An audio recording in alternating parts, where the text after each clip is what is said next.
Hello. How are you guys doing? It is 65 degrees in Indianapolis. It is 12:01 a.m. and I have been rushing all day long today. And I'm not going to make a super long vlog. I always say that and then I talk forever, but tonight I'm not going to because I'm really tired. And I got up, so last night, well, I made my vlog late, you know that, but like I couldn't sleep. And when I went home, I couldn't fall back asleep. And then I had to be up early today because I had a bunch of appointments. And I had my heat on because of the windshield, but now it's hot in here. And then, I'm like thinking about what I had to do. Oh, then I forgot that I had my nephew's birthday party today at Chuck E. Cheese at 4 o'clock. I mean, I knew it was today, but I thought it was like from 6 to 8, and I didn't get done until 4. And so I had to run to Chuck E. Cheese, but first I had to get a card and a toy, because Alex had got him this, like, car set. He's, like, really into these, like, the car tracks, if that makes sense, where you set up the tracks and the cars go on it. But he loves Spider-Man, so I bought him a Spider-Man toy.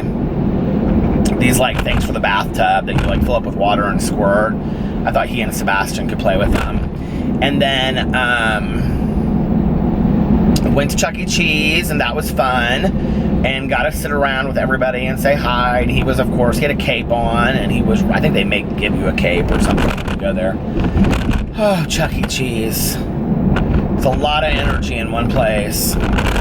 But anyway, he had a good time, and then they were going back to my brother-in-law's apartment to unwrap all the presents. And I still hadn't had a chance to make videos for today, and I was like, well, I want to make my videos. And so I ran home and made videos. And then while I was uploading it, I made a bagel sandwich because I had stuff left over, and watched $1 Million Listing LA. I don't know why, randomly. And then I went and picked up Tanya. I was gonna go to my brother-in-law's house. By the time that I texted, Alex was already on his way home. They didn't stay out there so late, so I went and got Tanya, and she just gave me a huge box of toys for Sebastian. She gave me an Elmo. So anyway, and a bunch of other toys that are like brand new for them that she had got. So I'm gonna take those over there. And that's about it. And then tomorrow is Friday, and I'm so happy that tomorrow is Friday. I need a couple days to just relax, I think. I love Halloween, but I feel like we've had something to do like every night this week, and it's just been like rush job, you know? Like last night I had my meeting, Tuesday night was Halloween, Monday night, what did I do Monday night? Something. I can't remember what I did Monday night. Sunday night. Well, I went to the movie with Melissa later this weekend. I mean, it's just been a lot, you know? Do you ever feel like you just need, like, for me to, like, truly relax, I have to get away. Like, I have to take a vacation because, you know, obviously I'm a dog lover. I have 3 dogs. I'd have 20 if I could, but I'm very much like, I treat the dogs like babies and like children. And so I'm not one of those people that like is okay leaving the dogs at home, or like Boo and Tucker in their crate. I'm not okay with leaving them in their crate for like, you know, 8 hours a day or 6 hours a day if I can help it. If I can run home and take them out, I like to do that. But, you know, take them out, feed them, all that kind of stuff, you know, change the blankets in their house, and, you know, it's just a lot of stuff, and then go grocery shopping and run errands, and it's so hard to be a homemaker. I love it though, and I mean, I've always, like, that's one thing I've always wanted to do, is just be able to, like, take care of the house and do all that kind of stuff. I just wish I had more time in the day to, like, I mean, I really, to be honest with you, like, women that are stay-at-home moms even, especially women that have careers, you know, because even though we work, I think we live in a time where, well, I mean, not just men and women, you know, heterosexual relationships, but I guess any kind of relationships, but the person that stays at home, like, because I'm now the one that's home more other than Alex, you know? I mean, there was a time when I was working 40 plus hours a week and he was in school and working part-time, but that's not our story anymore. He's gone and works more hours and I'm at home, and it's like, you know, I get up and I have a plan for my day, and I honest to God get a lot done during the day.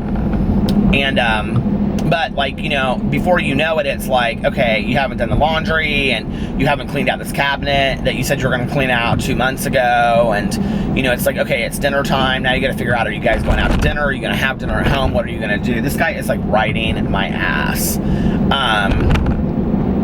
And so, you know, I can't imagine for like moms and dads that have to like, okay, what are we going to do for dinner for the kids? They have to have baths at this time. They have to do homework at this time. We have to like, you know, do this, do that, you know, put this, you know, put their homework or put their school bags together, put their lunch bags together for tomorrow, all that kind of stuff. I mean, it's a lot of work, you know?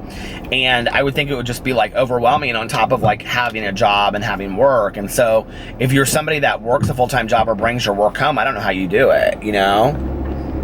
My dad, you know, like doing surgery when I was growing up and then was on call, like up until I was like 13 or 14, my dad never had somebody to share call with. So he was always on call.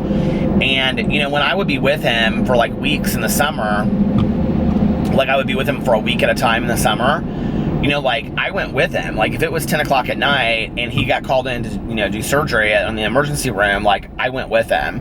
You know, he would like work all day long, and then I always had babysitters, and which were typically like my cousin or somebody like that. I mean, not at 14, I didn't have babysitters, but like at 9, 10, I would, you know. And then he would come home and he would figure out something for us to do at dinner and then play a game. We always played a game or watched a movie together, and then went to bed early. And, you know, he was very good with setting structure like that for me, you know, as a single father that I didn't know it at the time, but had a very active dating life, you know, and was building a practice and, you know, all that, sitting on a lot of boards and all that kind of stuff, you know.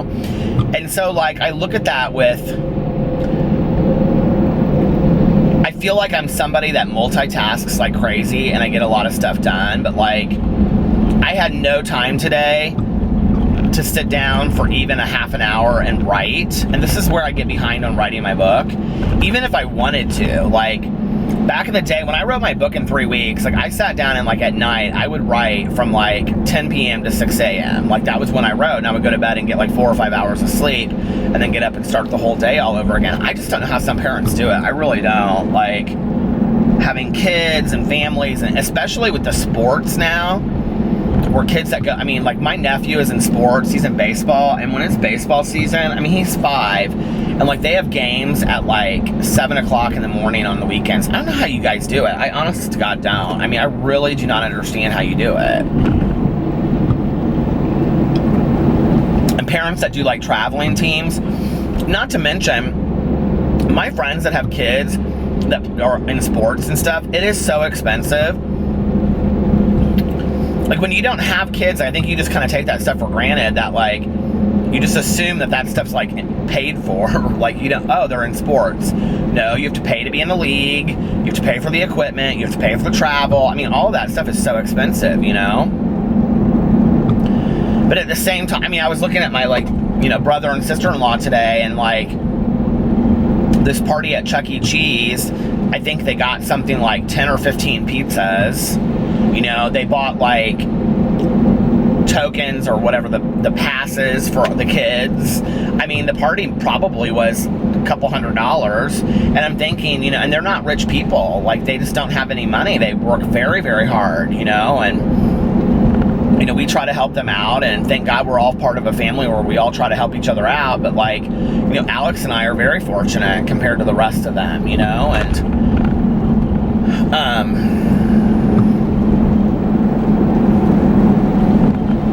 you know, I think especially it's hard for me when I look at it because, like, you know, Carlos was an accountant in Venezuela, and Liliana, they had met because she was like an upper level accountant, you know, and had master's degrees, and they come to the United States under political asylum because it's so bad in Venezuela, it's so dangerous, that then, you know, like, I mean, Carlos is doing some more business stuff now, but, you know, for the first 2 years he moved here, you know, he was waiting tables and working in a kitchen, and Liliana was doing short for a catering company, and it's like that was the best they could get, and because their degrees really meant nothing here. And Alex's cousins are very similar to that. We have one of his cousins' wives that they moved here a couple years ago. She was an attorney in Venezuela, and she did catering with Liliana. I mean, can you imagine, like, going to law school, being an acting attorney, like having a practice, and then, because the country that you live in is so dangerous that you need to get away for your kids to be safe. They couldn't walk to school. They couldn't leave the building to go to school, I don't think we have any idea what other parts of the world are like. And then I look at that and I just feel I have such gratitude, especially, like we talk about November being the month of gratitude and Thanksgiving, but like, really it is, and it's like, I feel very, very grateful for the life that I've had. I mean, that's not something I've ever had to think about, So, it's interesting. And there's just like a love, like a simplicity of this love that comes out of that, that they just are so happy about spending time together and sharing each other's lives, and like, and Carlos and Liliana are rather lucky because I think financially they probably do a little bit better than the rest, but like, it's just the two of them, and then Carlos and Carlitos and Sebastian, and they have a 2-bedroom apartment. Well, their apartment is pretty big. I mean, for 2 people. I mean, it's not tiny, but it's not huge either, And, but like, I know other family members, and like her sister's visiting right now, but like, I know other family members that like, they have a 2-bedroom apartment, and it's like 3 kids. Dad's visiting indefinitely, brother is here indefinitely, sister's visiting for 3 months. Like, that's something that like was normal for Alex growing up, even though like they were in Venezuela. That is so foreign to me here, and maybe it's because I'm an only child and I come from a small family, but I don't think so. That people come and visit for extended periods of time. Like, that is so bizarre to me. I will never forget when we were dating, and his grandma now lives here. But I remember when we first started dating, and his grandma and grandpa came to visit, and they came for 6 months. And I said, what are your grandma and grandpa gonna do for 6 months? And he was like, well, they'll go to Chicago, and they'll go to Miami, and, but they'll go to my aunt's house, and, they'll do this, and they'll go to Chicago. And I'm like, for 6 months, Alex? And he goes, well, they'll do here what they would do there. They'll cook, and they'll spend time with the family that's here, because we have so much family here. I'm like, 6 months? Like, I can't imagine, like, going to visit somebody for 6, and I can remember going over there, and she would, like, his grandma would just, and grandpa would just, like, watch their stories during the day, because they're, all of them into this, really into the telenovelas. But they would, like, watch the stories during the day, and then, grandma and abuelo cook dinner, and they would watch sports. Alex's whole family is really into soccer. And baseball. Oh, soccer and baseball. So, it's interesting, like, when cultures collide, and you learn a lot about other cultures and families, and, it's like, I really wish my mom was alive to be part of this family, because I think she always wanted to be part of, like, a bigger family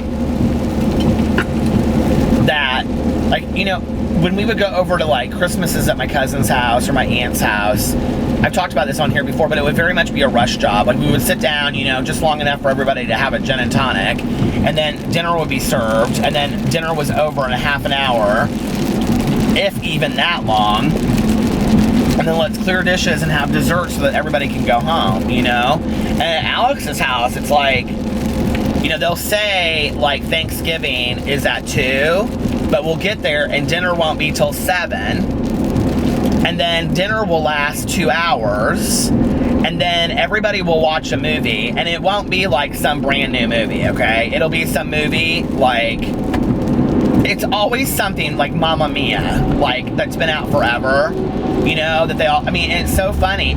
But everybody will get in the living room, I mean, literally like 15 people, and sit on couches and chairs and floors and braid each other's hair, and, you know, that nobody's on the phone, nobody's texting, nobody's, you know, they're all just interacting as a family, and they're all just sitting there watching a movie, and it's fantastic, and I love it. I love every minute of it. I love being part of a family like that, you know? Kind of makes me emotional. It's like, and just to, you know, that they accept me so much is so wonderful.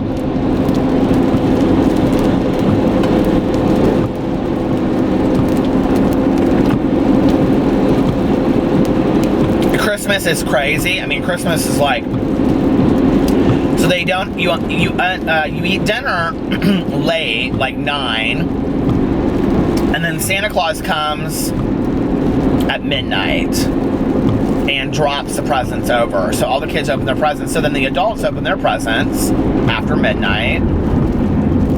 But then the music starts, and then it's like, it's very different. You know how like in the United States, like Christmas is very spiritual and very quiet and silent night. And so the way that I grew up watching, now imagine this is totally different. The way that I grew up with Christmas, even older when I would stay at my mom's house, was, you know, we would have the dinner, then my aunt and uncle, everybody would go home. When I was in like high school and college, my mom and I would take a walk. This is before either one of us got sober. We would take a walk in the snow at night, late at night on Christmas Eve, and then we would come back and we would watch the Mass at, is it St. Peter's Basilica? Anyway, the Pope's Mass, and because my mother loved Gregorian chants. And then I always would read something that was very Christmassy, like Christmas Carol, you know, or I would watch Christmas Carol, like the old one, you know, and it was just very still. And now, and I kind of do miss that sometimes, but like now Christmases, like with his family, are like, they play music, and Alex is like, this is like Venezuelan Christmas music, but it just sounds like Venezuelan dance music to me. Like, I wouldn't know that it's Christmas music, but it's like celebration music. And he's like, you know, we would go to the beach, and that's how we would celebrate Christmas. Like, we would get, you know, like a house on the beach. Which I, like, the way that I imagine that is very much like, you know, 5 bedrooms, you know, Malibu mansion or something. He's like, no, it's like, we had a house that maybe had like a bedroom in it and a kitchen, and we didn't care about all that because we were just wanting to be with each other on the beach, and we would all celebrate, you know, for 2 days straight, and the kids would run everywhere and get in the ocean and play all night long on the beach, and the adults would drink and dance, and dancing goes on till 4 or 5. They still do that, you know? And they just sit in the kitchen for, I mean, it's always like, and people come and go. It's like craziness. It's like 3 o'clock in the morning and the doorbell rings, and it's like, you know, somebody's great grandmother that's been to 5 other parties, and now they're there, you know, and it's fun. I love it, you know. I get very tired. I'm a night owl, except for in situations like that, I start getting really, really tired. A lot of times I'll go home and take a nap and come back, because they'll stay up till, you know, 7 or 8 the next morning, and then they're just totally like exhausted for 2 days, because it's a lot of drinking too. I'm not gonna lie, you know, it's tons of drinking, but I'm excited. I love the holiday season with my family, you know. It's a fun holiday season. I love Black Friday shopping. Something that I introduced them to a couple years ago was that there's an outlet mall here. And if you live anywhere near an outlet mall, and here's a little insider's trick, okay? And you do Black Friday shopping, which always starts, you know, now at like 9 o'clock on, you know, Thanksgiving. It just starts earlier and earlier, which I hate. But if you go that night at like 2 o'clock in the morning, because they'll have a bunch of deals, find the closest outlet mall to you and go there and get, you know, like Starbucks or some fun drink or hot chocolate and walk around. I'm telling you, the lines in outlet malls are very, very quick on Black Friday, like that night, you know, the night, okay. And if you go really, really late, and there's all kinds of deals, like unbelievable deals. So It's really fun. It's really, really a fun night. And we did that a couple years ago, and we took Carlos and Liliana with us, and the kids stayed at home. Fufu went with us too, and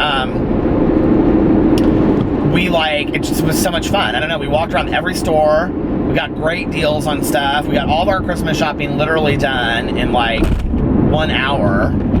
And we had a blast, and it was snowing, and I remember I was wearing like these leather Ugg boots that I have, and like I look like Britney Spears, and I had on like jean shorts and like a hoodie, like a North Face hoodie. I looked like such junk. Oh my god. And we all played Christmas music on the way back, and it was very cozy. It was fun, you know? We got hot chocolate at the gas station and listened to Christmas music on the way home. And that's what you have to do. Like, those are the moments, you know? I said I wasn't going to talk for very long. It's been 21 minutes, so. I have to call my friend Tanner because the other night, like, Tanner likes to watch DIYs, and like, it's so funny because he's young. I think he's 24, 25. He's a YouTube channel too, Tanner Kearns. If I remember, I'll link it. He's one of my favorite people in the entire world, and he reminds me of myself when I was his age. And I like found a video of his just randomly, and then I was like, oh my god, this kid is me. And then we kind of became friends because I said that in a video, and then he made a video saying that I shouted him out. But anyway, we're just friends now. And but he loves like DIYs and all that kind of stuff, and like homeware stuff. He loves to decorate and go to IKEA. And so I sent him this link, and I said, because you guys had told me about it, excuse me, I said, I think Vivian told me about this.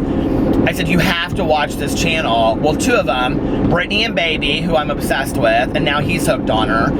And I said, and you have to watch Hearth and Soul, this guy that reviews candles. Okay, Tanner has been texting me all night. He's like, this guy cannot be for real. I'm like, he's totally for real. He's like, there's no way. He's like, there's no way anybody is this into candles. I am like obsessed with this Heart and Soul guy. Have you seen him? Hearth and Soul and his candle reviews? It's phenomenal. And he makes me want to buy all these candles. So I will say I'm rather into the candles right now. I'm like into the candle waxes. I don't want to become a candle review company, but like I've been sent so many candles lately, and I'm like, it's fantastic. I love it. I love that people are sending me candles, and very unique candles, because I love like baking smells and Christmas smells and wintry smells. Last year I was dead set. And I could not find it anywhere. I swore on an Etsy shop I had seen it somewhere, but I wanted like beard oil or beard cream or lotion that smelled like a wintry mix. You know what I mean? Like a Christmas smell, like pine or something like that. I wanted it for my beard. I couldn't find it anywhere. And I wanted all these like different smelling candles. I was like smelling, had Alex smell the candle that was called All Stories in the End or something like that. The candle is like cinnamon donuts, coffee, and old books. I showed it on here, didn't I, the other day? And I have it, and like when you light that candle, it like, oh my god, it's called scentpops.com, I think. It's on one of my videos I did the other day. That's the P.O. box opening video. I mean, the entire house smells of it in 2 seconds, and it is so fantastic, and I love that candle so much. And I'm like, oh my god, I want more candles like this.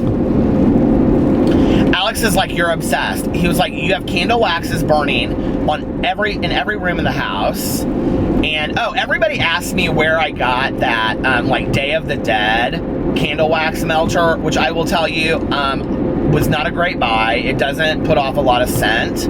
I got it, and I'm gonna use it really probably just for Halloween. I got it at Meijer. So if you want to get it, you can get it at Meijer. It was on sale. I got it actually for like $9.99.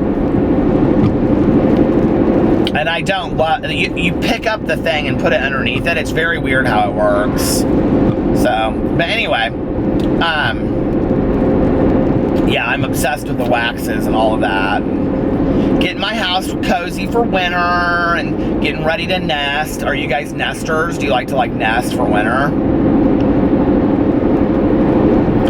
got to figure out what to buy Alex for Christmas. Alex is kind of a label whore a little bit, and so I'm really thinking about saving some money between now and then and buying him, I don't know, something Louis Vuitton or Gucci. He loves that stuff and it would mean a lot to him, so I'm thinking about doing that for Christmas. I just can't afford a lot of that, you know? I'd love to tell you guys that I'm one of those YouTubers that has money just flowing in left and right. And, you know, it's like it was so funny because I showed in like, I put on like my Instagram or Snapchat or something.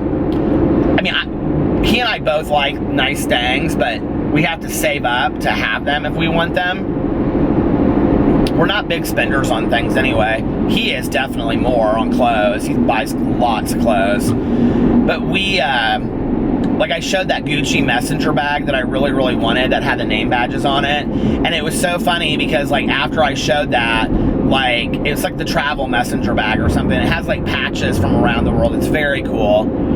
And like 4 YouTubers like went and bought it like that week. And I got all these messages from people and they were like, oh, did you see that this person went and got it and this person went and got it? And I was like, must be nice.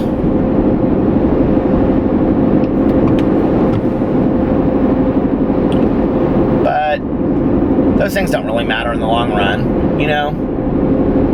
I have lots of nice things that I don't even use, so, but I would like to buy something for Alex that he would really like. I just don't know what it is he really would like. Like for me, if he said, okay, what's something of a couple $100 that you would really like? I'd probably say like Creed Adventus, that cologne,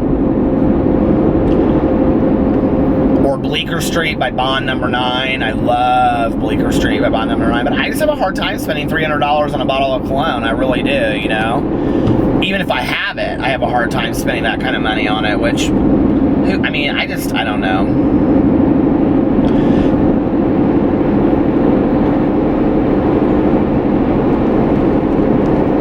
The value of money is hard, especially when you're around people that don't have a lot of it, and then you realize that that stuff doesn't really matter that much anyway. I mean, it really doesn't. It's fun in the moment. You know, it's fun to squirt the cologne on and smell like it, and that's why I do invest in nice colognes. I don't buy $300 colognes, but I buy $100 colognes, and I usually have 2 bottles. You know, I think right now I have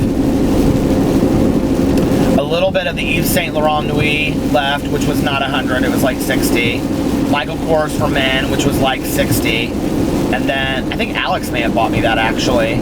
And then I have the Chanel Blue, which was 100 from Saks. And like, those will last me forever. But like, you know, I think cologne is something that if you have a cologne that you really enjoy, you really like, it makes you feel good about yourself, you know? I don't know. Money makes the world go round, but it sure doesn't make people happy. Makes you feel a little bit better about things for a little while when you buy it, but then I think sometimes it can make you feel worse too, you know? I think life is really about finding the richness and the simple joys, because if you can do that, then you don't have to have those other things. And then if you're lucky enough to be able to have those things, you know, to have a Louis Vuitton purse, or to go, you know, on some amazing trip, which we have been able to do, and I feel very, you know, blessed to be able to do that, then those things I think mean even more to you, because you realize that they're not givens, they're luxuries, and that's how they should be, you know? They should be luxuries to us that we don't take for granted, I think. Because there are a lot of people, I mean, the majority of the world, okay, a luxury is a nice meal, a meal, clean water, a place to sleep, you know, no fear.